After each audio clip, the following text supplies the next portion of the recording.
So we're back.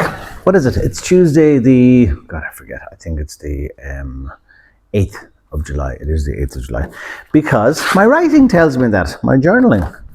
I've been a journalist, not a journalist, a journaler. What's the name of a person who does a lot of journaling? I think it's a journaler. Anyway, yeah, I've been a journaler for a long time. As long as I can remember. Of course, I've had days when I've missed, but the journaling really helps me. Cancer is my friend. Somebody said that to me yesterday. Tanya, my good friend Tanya, said that to me yesterday. I think I need to increase the height of this a little bit so you can actually see the top of my head. There you are. Do I need to treat cancer as my enemy? No, of course I don't. Do I need to fight against it? I mean, this is the language we always use. I'm going to fight against the cancer and I'm going to beat this cancer and I'm going to win and I'm going to... It makes it seem more aggressive and I get Tanya's point. She's right too, because I'm not going to embrace the cancer. I'm not going to hug the cancer and say, I love you. Thank you for being in my life. But I am just going to be honest about it because what else can I do? I have to go forward. Cancer is my friend. Cancer is my teacher. In terms of friendship, it's amazing. It's amazing. Thank you so much. Excuse me, I may not get a chance to get back to everybody with their messages of support on Facebook and Instagram and different social media channels.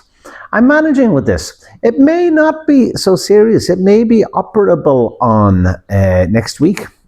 I'll be back in Moscow on late Friday night, and first thing Saturday morning I'll be seeing a local oncologist. I'll get another scan done on Sunday. CT, computer tomography, and we'll understand the extent of it. Hopefully I'll get a PET scan done on Monday as well. So I'm not going to bore you with a very long message, but there is a lesson here. There's definitely a lesson here. Everything happens for a reason. My faith is very important to me, to be quite honest. When I was a child, as an Irish teenager, as an Irish child, it was like, you need to go to mass or you're not going to get fed. It was pretty strict, not to be quite honest with you. I love my father. He's dead a number of years, but that was the message from my father and my mother. It was like, you get a clip across the ear if you don't go to church. That was just the way it was. That was the way society was. I left the church. I wasn't active in church at all. I'm active now. I'm active in Moscow, not every week, but I go and I read. And again, getting back to friendship, the priest is a friend of mine. He's an Irish, born in Ireland and raised in the UK, a missionary in Africa and the Philippines, and has been 33 years in Moscow. Was at my my wedding, not as in an official capacity, as more of a translator when my mother and father were with me. He's a friend. Cancer's a friend. You're a friend, if you're watching this. I remember being in a bar. Yeah, I know. Surprise, surprise. Hugh McEnany in a bar, huh? I can hear you giggling there in the background. I was in a bar in Bantry when I was selling bins and bollards and seats and planters way back in 1995, probably. And I was sitting at a bar in Bantry in West Cork, minding my own business. And there was a farmer, local guy, it seemed like a farmer. And he just wanted to chat. How are you? How are you, boy? How are you, boy? Everybody in Cork finishes their sentences with bye, for those of you who aren't from Ireland.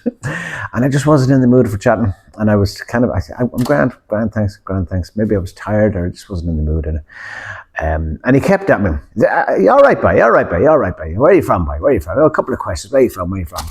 You know what? I engaged with him and started having a chat with him. Excuse me, I've forgotten his name, but he was a local guy and he just wanted to chat. And I think his wife had died a number of years ago and he was managing his farm and he was doing what he could do.